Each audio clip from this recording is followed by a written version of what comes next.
thank you so much for joining us. Obviously, everybody on the phone is the freshly crowned king of sports talk in Cleveland, Ohio, Kenneth Carman.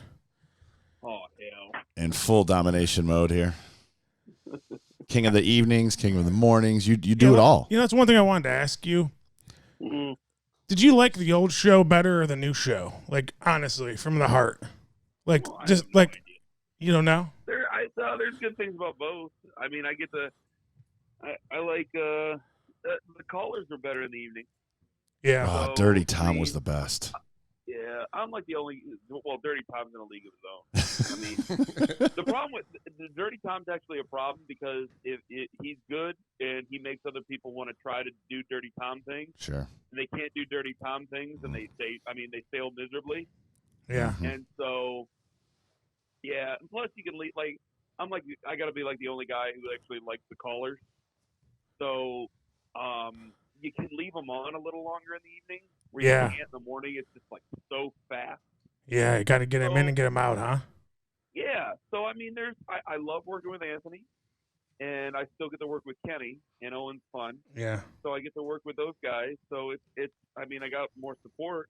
And honestly, you know what I used to get, and I don't have to deal with that in the morning, is where, like during football season, there was no problem. People just call in, and they call in all night, and it was kind of fun.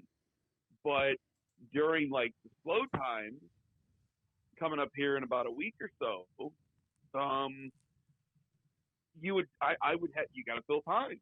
Yeah. So I'm giving these long monologues, and he was always, you talk too much, take calls. Well, I don't have any calls. What do you want from me to do? Yeah. So that was always like the biggest misconception is like, I'd love to take calls. Trust me, I can't. Someone here has to talk.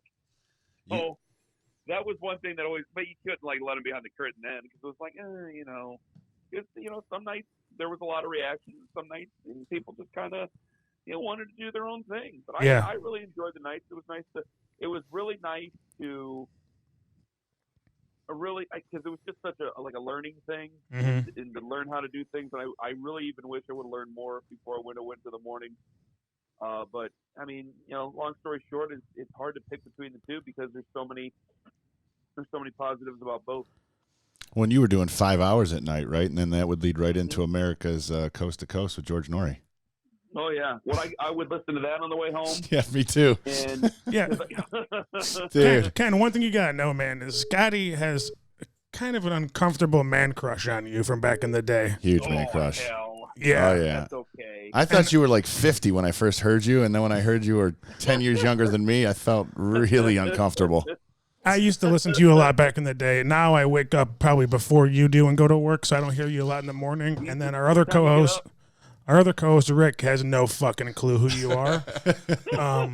The only reason he knows who you are is because he's best friends with Stipe, and he remembered that I think he punched you on air one time. And he's like, "Who's Ken Carman?" And I was like, "I think Stipe punched him in the arm." He's like, "Oh, that guy." In all fairness, Ken, I don't have an antenna on my truck. He's got. I will tell you, your friend took a ton off. Like he took I was like, listen. Like, people were like, how bad did it hurt? He's like, he could have broke my arm if he probably wanted to. I know he took a ton off. I've gotten hit by him before. He does the same thing to me. He babies me. Yeah, it hurt, but I'm like, he's the only. I had to sell it a little bit, but I'm like, you got to sell it because if I would have tried to stand him up there, they'd hit me for real. Oh no, I would have stood him up, and made him look like biggest sissy. Right. Oh my God. Rick's 5'8", 235, not a muscle in his body. Okay? Just so you know. Listen. Tell me something though. Even though he lightened up on you, he's the only guy that I ever known that punched me that I literally felt his fist hit my bones. Oh my God. It was again. I've been hit. My best friend, the hardest punch I ever took. One of my best friends hit me right in the face. Because I went up to him, I thought we were gonna like joke, and he was serious. And I mean he cocked back to the Key Bank building and let me have it. And I was like, man, it was the hardest I ever got hit. And I could just, I mean, you get in a lot of fights when you're a kid. Yeah. And so it was that was definitely the hard. And gosh, we were teenagers when that went down. But you get in a lot of fights when you're a kid. But it was like, I could just tell, it's like, man, he could have blasted me if he really wanted to. And I'm going, how do you do this? Yeah. How do you do this type of thing? So, I'm looking forward to what he's going. Hopefully, he's going to get it back coming up on the 17th. I'm glad that Dana White came to his senses. But I'll stop there because I know your buddy's with him, and I don't want to mess up anything. Yeah, moving forward. But I appreciate that. Yeah, but I mean, just stopping there, I'm glad I'm glad they came to their senses on that because he's most deserving. But I'll go ahead and let you guys ask the questions then. One thing I wanted to ask: what do you think about Freddie, man? Like the time you've spent with him so far. What? I mean, It makes me nervous. It makes me nervous because he's a good person. Yeah. I think he's a good guy. There's a lot of guys you say, like, they're good guys. You don't really know him. You tell the guy's a good dude. Is he a leader of men? Yeah, I hope so. I mean, we're going to find out. So I can't say for sure because he was always, he was like a running back coach, and then he was OC, and he was always really nice in the hallways and stuff like that. And, it was just one of those things where he came out of nowhere, and you could just tell he's a really good dude. And so I think Freddie has a real talent for play calling, and I think that he has a great relationship with the quarterback, which that's half the battle. I mean, you see Mike McCarthy. Yeah. So I think that, but I mean, it's just starting. We'll see what happens because they got a tough run out of the schedule. They could start off 2-3, and there's going to be people questioning them. Like they could start off 2-0, and they very well could lose 2 in a row, and then who knows what they'd have coming back in Seattle. Because I think that Sunday night game against the Rams is going to be an overreaction game. I think if they start off 2-0 and they lose against the Rams at home, I think the national people and I don't think we will locally. We'll see what happens. I mean, if they get blasted 40-0, I don't know how it's going to be taken. But if they lose a tight game, I think you just got to kind of get ready for are they worth it? Are they ready to play with the big boys? And if they lose by a couple of touchdowns, people are going to say no, and you have to battle through that. Yeah. One thing that makes me feel a little comfortable about him is, I don't know if you saw the piece they put out on Nick Saban today. Yeah. I think just from seeing him talk in the past, you can kind of tell when he's being fake, and it seemed genuine, the things he said about Freddie. Like he didn't, I don't think he just said that because he was an Alabama guy. I think he really feels that way. Do you get that sense too? Yeah. Well, I didn't realize until yesterday. He was a graduate assistant. He was a graduate, and Nick Saban's Belichickian because Nick Saban came from Belichick. Belichick runs his assistants into the ground. Yeah. And that's why, I mean, some guys are addicted to it, and there's some guys who can't wait to get the hell out of there. Yeah. And you look at Josh McDaniels, but Josh McDaniels basically has the golden goose because he basically has a promise, from what it seems, that he's going to be the head coach if Bill Belichick ever decides to step down. But I don't know if Belichick's ever going to decide to step down. But Belichick's notorious for running his assistants into the ground, and he does it on purpose. And I think Saban, because he was a Belichick assistant, most of those guys who are off that tree do it the same way. Yeah. And Saban's been the only guy who's been really. People always mention, well, the Belichick tree sucks. And Nick Saban's pretty damn good. Yeah, he is. And Nick Saban runs everybody into the ground. And if you can do that and you can answer to it and show good work, he'll be loyal to you. And they're both Alabama guys. I mean, Saban's an Alabama guy now. But, technically they're both Alabama guys. But Freddie Kitchens worked for him, and he did grunt work. He did slappy work. Like, get my oil changed and then do these cut-ups and sleep about 2 hours. Yeah. And do that all year long, and then maybe you'll get some sort of recommendation for a job.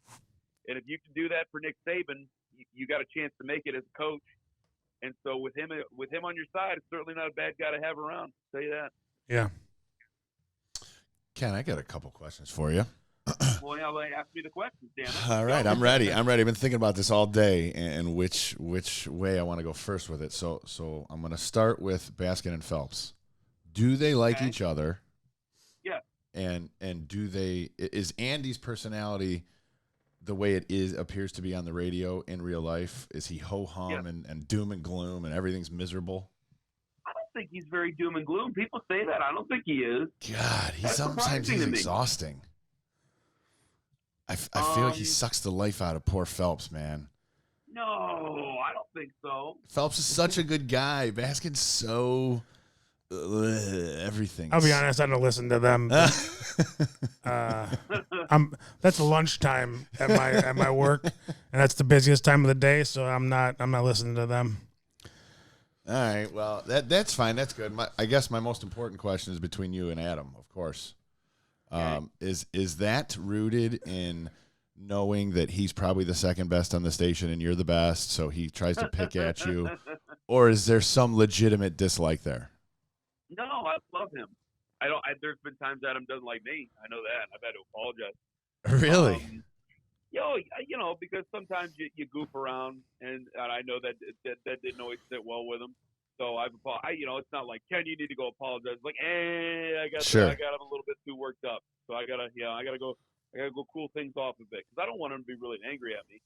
Like, I like the impression game you guys do when you're making impressions. Man, he doesn't see that. That's the thing. He doesn't. He's not bothered by that. He don't care. Jesus. So I'll get tweets every now and then. Hey, they're talking about you. And I'm like, well, good. I make fun of Bull, and we make fun of Fox all the time. So it's like, I'm glad they do. I want them to. And I think that's actually made it better because I don't want to be. I like Adam, and I think that Adam. Again, there's been times where I've had to kind of cool it, but I think Adam really likes me, and I do get along with him. I get along with everybody there. I don't think there's. I really don't think there's anybody there I don't get along with, especially those two. Like, we're Baskin Phelps come in after us, but. We're all different people. They're older guys and they're more advanced in their careers and they've done a lot of stuff. So it's more of a, okay, what do I do here and here and here and here thing where, Adam's worked in a big market and he worked in New York and he's worked in a small market. He worked in Utica or Ithaca. Was it Utica or Ithaca? One of the two. I think it's Utica. I think they were talking about it on the radio yesterday. Some guy knows him as like Adam from Utica or something like that. Oh yeah, well, he was the program director in Utica for crying out loud. It was Utica. Yeah. So he's got a lot of experience. So you learn a little bit, but it's good ball busting. And we just have always got along very well with them. So I'm very happy because I when we first started, it was very different. And I don't think a lot of people would have listened to us as early as they did or as quickly as they did if Adam and Dustin really didn't give a recommendation. Because by the time we started, they were, 5-6 years in? Yeah, so, they were the longest running show. Yeah, they were established. Yeah, they were established. And, I had a nice nighttime audience, but different in the daytime. My people were asleep. Yeah, the things that you guys talked about on that show, you don't talk about during the day anymore. You can't do it now. But if you want to do it at night, you still can try, but you can't do it now. And that's a different. That's just it's from history from way before I got into radio. Like you could do that stuff, but the problem is Howard Stern's really good at what he does, and he's obviously a legend. But the problem is there's been plenty of guys from all over the country who have tried that and failed miserably. Yeah. And they get a lot of people in a lot of trouble. And so they take their mistakes, their mess ups have taken away some of the leeway you used to have. Sure. Well, So that's it's a shame, but it's true. There were so many guys who just thought that they could do Howard Stern and they can't do Howard Stern. The thing about Howard, Ken, is lesbians. No, he had a weird way. Like he was inappropriate, but he still had class. You know what I'm trying to say? Yeah. Like his delivery and the way he did things was just better than everybody else. There's that's different. He's the first guy to do it, and he actually has talent. Yeah. So it's like don't try to do Howard because you don't have as much talent as he does. And so if you do try to do Howard, it's just going to come off as a bad redo. And then what you try to do is you try to do it to a degree that's just going to get everybody in trouble. You end up saying something that's completely ridiculous, and everybody steps over a bound here or there, and they don't realize it or whatever. But because that stuff happened in the early 2000s and late 90s, Yeah. it really set a precedent for guys who are getting into it, like I was, 10 years ago, and they're just, I mean, the fines are so stiff now that they'll just find somebody else. Yeah. You can't cost people money like that. You can't get fined like that. So, and part of it's like, that's a shame. But it's like, okay, we'll find a different way to get people's attention. Because the people who love Howard Stern, if they know you're trying to do something Howard Stern has, they're going to call you right out on it. So good luck trying to do some Howard Stern stuff now. You slamming any tall boys tonight? Oh no, I got a show to do tomorrow morning.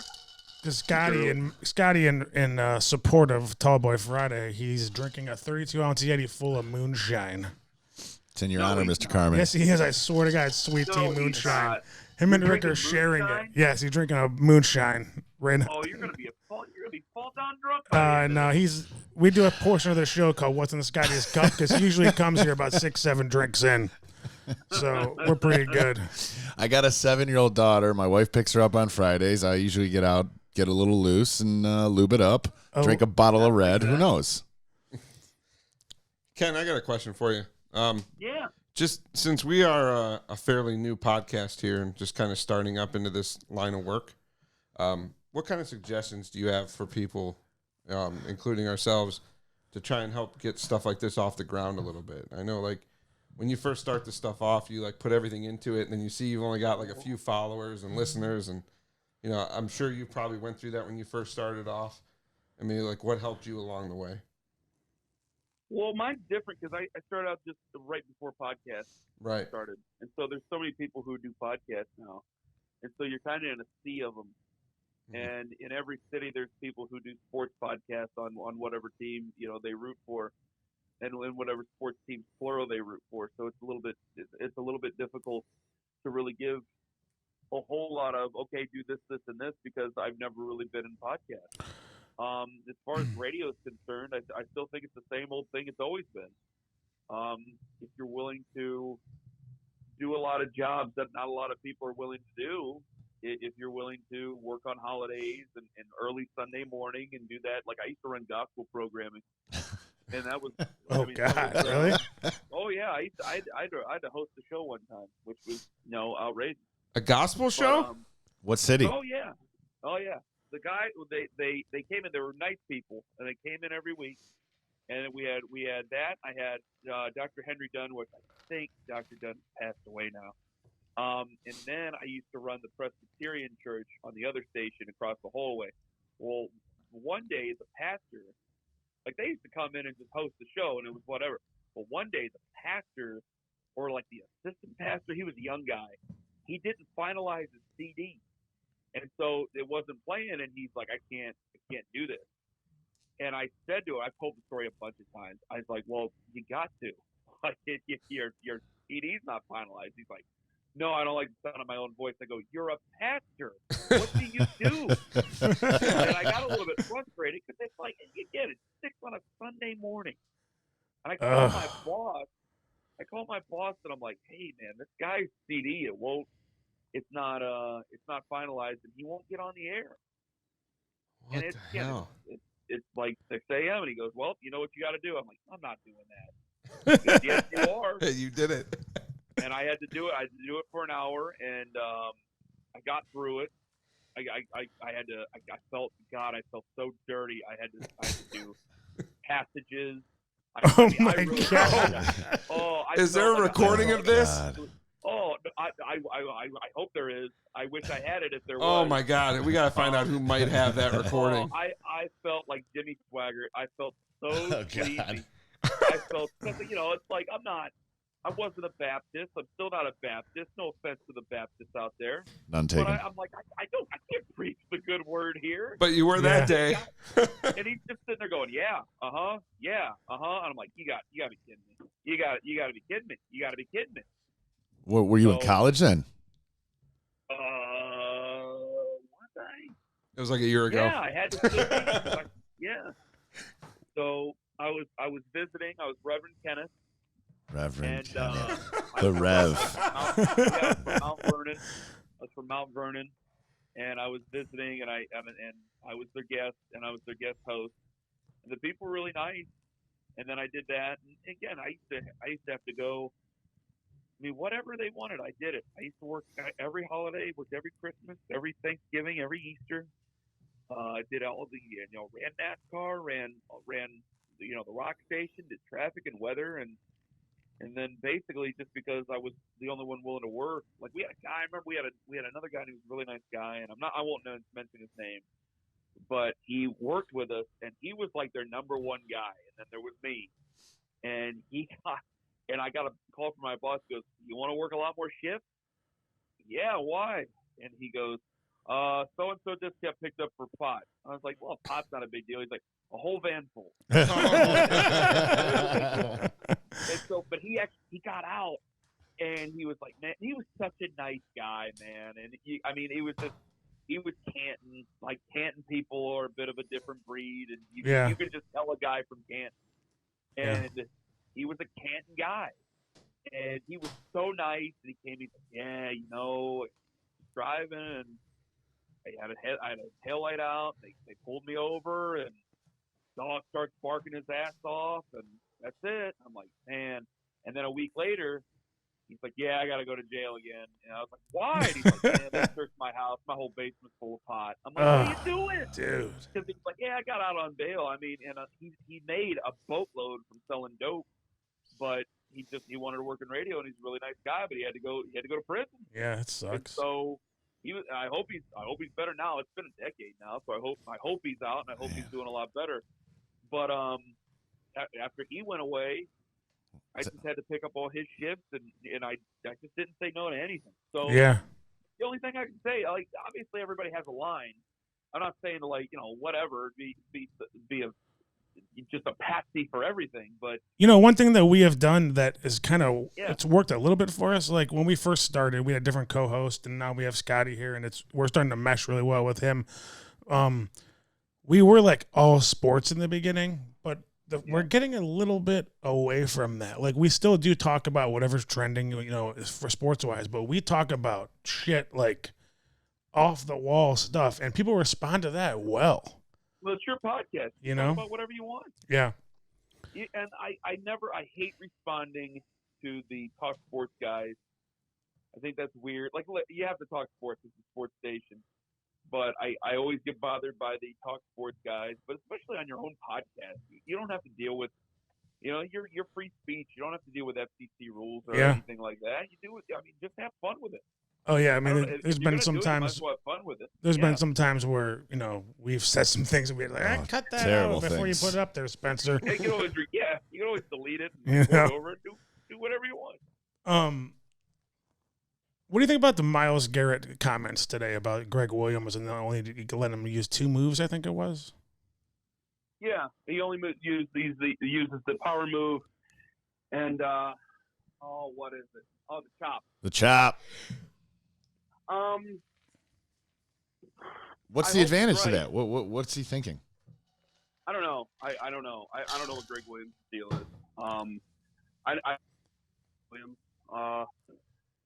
lot of people liked him. He's a tough talk type of guy, but I know he can get grading on pros after a while. Yeah, that was like always a knock on him, right?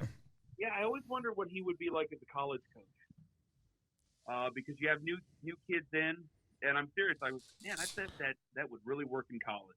Yeah. With new kids who don't know any better, maybe it would work. It definitely would work in high school. I mean, all of us have memories of playing for a hard ass back in high school. But once the pro, especially the guys who start getting paid money, like they're not going to hear that. And I'm not surprised. But if you go back and watch the tape, like he's doing what he's told. And I want to see what Myles does now. I thought Myles had a good year last year. I think that I was disappointed. Some people were disappointed. I wasn't. I was disappointed in Emmanuel Ogbah. And I know Ogbah got hurt, but I was disappointed in him. So I don't have a problem with what Myles Garrett said. I don't know if it's out of line. I don't want to think it's out of line. I don't want to sit there and bucket mouth Greg Williams out the door. I thought he did a fine job as an interim head coach. So I'm not going to say something I don't mean just because he's no longer with the Browns anymore. Yeah. So I hope that Greg Williams has a fruitful year, and I certainly hope Myles Garrett does. I think you're onto something there with the Ogbah thing, because Avery took advantage of Myles Garrett being on the other side from him more than Agba did, right? I mean, I just feel like. Go ahead. Wait, say that again. Say that again. I'm saying Avery, when he was on the other side opposite Garrett, took advantage of Garrett's presence way more than Agba did. Just as much. Again, Emmanuel Agba, you see him physically, he looks the part. And so that's what made it part of a disappointment. There were times he flashed, but there was just not enough. Yeah. And you just mentioned Jannard Avery.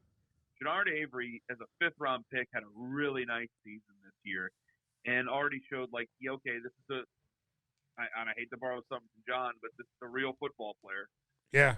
But that's what he was. And, I don't wish ill will on Emmanuel Agba, but to say it wasn't disappointing would be lying to you. It was a disappointing season. Yeah. I hope he would even say that. I would hope he would. There was the injury, and then after that, he just wasn't there. And I think that takes away from Myles Garrett. If I can't take you seriously on the other side, there's so much more that goes towards Myles Garrett. Pass protection goes at Myles Garrett. Yeah. So I have to have somebody else on the other side. So the pass protection with the running backs who stay home, those can be taken to the other side, or can open up an opportunity for Olivier Vernon. And there's also the fact that he was held a ton, and I don't know what else he's supposed to do. I have no idea what else he's supposed to do. So as far as him being held, I don't know if they're going to call it as much. Maybe as he gets older, they will start to call it because he's still 23. So maybe the referees, when they see it, they just don't think he's earned it yet. And I've always had a theory that because the Browns are bad, that a lot of refs, or the Browns were bad, a lot of refs are the same way as just any other fan, any other human. I believe that 100% happens in basketball too, Ken. Yeah. If you expect the Browns to lose, they're gonna expect the Browns to lose. The fans, if they expect it to lose, then the refs are gonna expect it too. So I think even subconsciously, they will make calls that seem to put the boots to the Browns, where it's just maybe they wouldn't make that call if they were not the Patriots. That's a bad example, but if they were the Steelers or the Ravens in their own division, I think it would probably go the Browns' way. Yeah. We have a little bit of a debate on the show that has nothing to do with fucking sports, but we have to get you involved in it because Rick's. Okay, first question, and I don't listen to your show enough because of my schedule at work to know the answer to this, so I have to ask you: do you watch Game of Thrones? No. Yeah, here comes the yawns. Yes. All right, hold on. I just haven't seen it yet. I'll see it once it's over. I'm not. That's gonna fine. Start it now. So you haven't watched any of since season 1. You haven't watched any of it. Not a single second. Perfect. Okay. Just All right, like ask me. him the next one. Do you watch the show The Curse of Oak Island? No chance. No. I'd never even heard of that stupid show before I sat in with these guys. Yeah, Rick thinks Oak Island's like the best show ever created, and he hates Game of Thrones. And we did a poll on our Facebook page, and obviously Game of Thrones crushed it because it's the best show ever made. I got slaughtered. I'm in the background saying, ask him about Teen Mom. Ask him about Vanderpump Rules.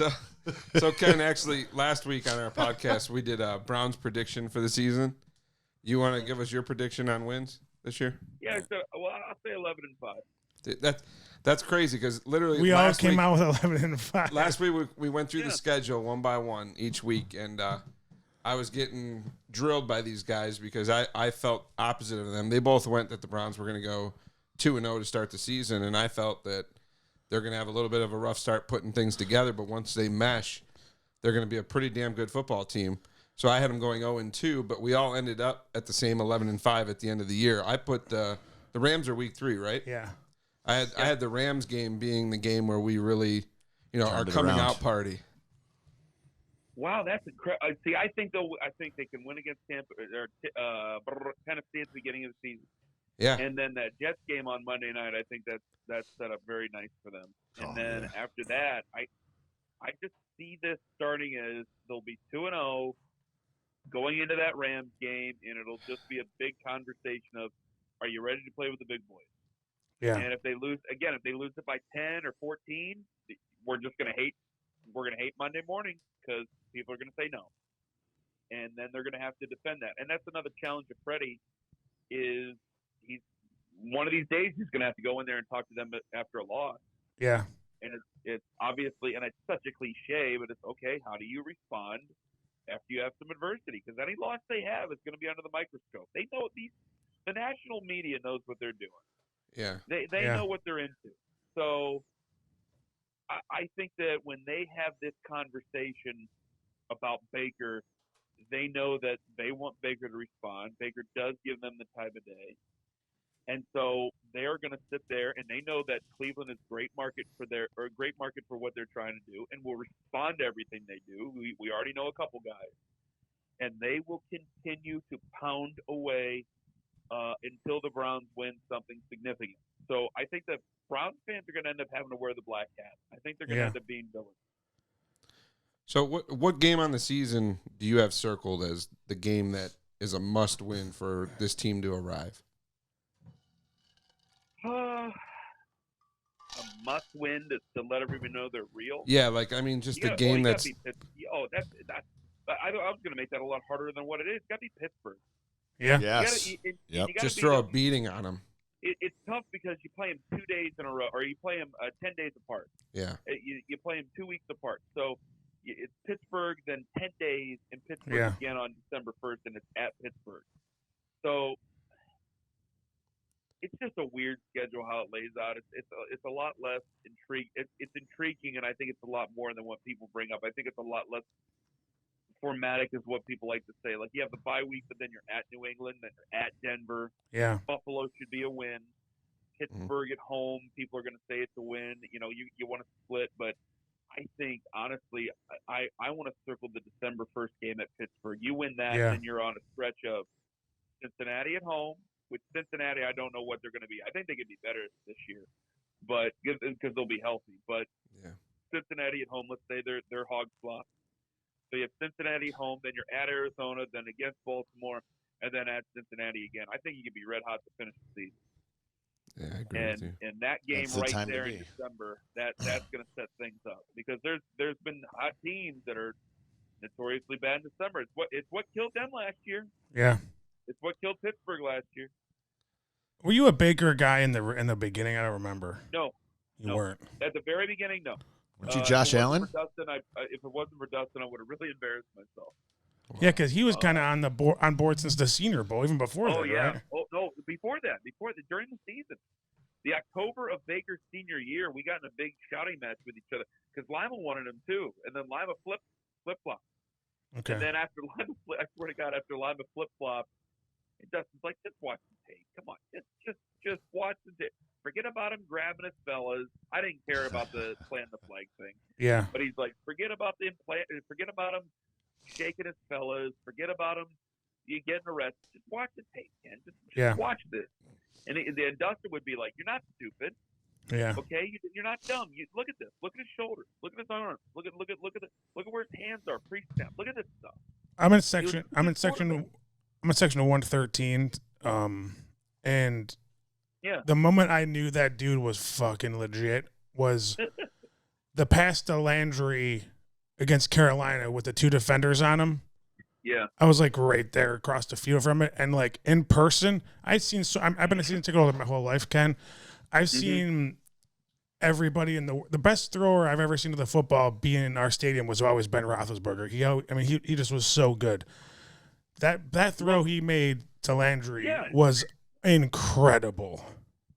There's guys who they're just when you see him, and I hope this continues because they're going to play him a little bit differently this year. Because there's going to be a year tape, but there's certain guys who they take those throws and they make those throws because there's guys who try that stuff because they're stupid and they're crazy and they're trying to do anything they can to stick around, and those end up being interceptions. And there's guys who you can just tell a quarterback when he throws it with confidence, and he has a chance to complete those things. And Baker's one of those guys. He's one of those upper end quarterbacks. Yeah. And I'm surprised. I didn't want to be a size queen. I didn't want to sit there and well, he's got to be 6'3". Got to be. I didn't want to do that. Yeah. I thought that who was it? Was it Sam Monson? And I'm not a big Pro Football Focus guy, but he said, well, it's not like Baker woke up this morning 6 feet tall. He's always been not tall. Mm-hmm. Oh, that's a good point. And it's just little things that help you knock it down. And so January it really changed, and then we were having conversations, and I kept having to tell Lima during the end of the shows, after shows, I'm like, hey man, we gotta talk about this guy. Yeah. I think he's serious. I think they seriously could take him. I mean, you saw the play when he ran over to the sideline and unrolled his forearm like he was unrolling yeah. his cock right into Freddie's hand. That's when I decided I was buying my Baker jersey from my Chinese website. Yes. Oh, yeah. Scotty had probably 12 beers in that day. Oh, man. That was a man's game play right there. Listen, Ken, we appreciate you coming Yes, on with us yes. tonight, man. And Yeah. so much. Thank you I'd very much. I'd like to ask one favor. Sometime maybe after training camp is over, if you get a little bit of time, once we get our live stream thing figured out, if you come back on with us and talk Browns again, we'd love it. Yeah, before the regular season, because Yeah. it gets crazy. But yeah, I'd love to. Right at the end of the summertime, there during training camp, I'd love to. Just let me know. Awesome. Okay, thank you so much, Ken. Have a great night, man. Thanks, Ken, bro. Thank you guys too. Take care. Okay, Take care, buddy.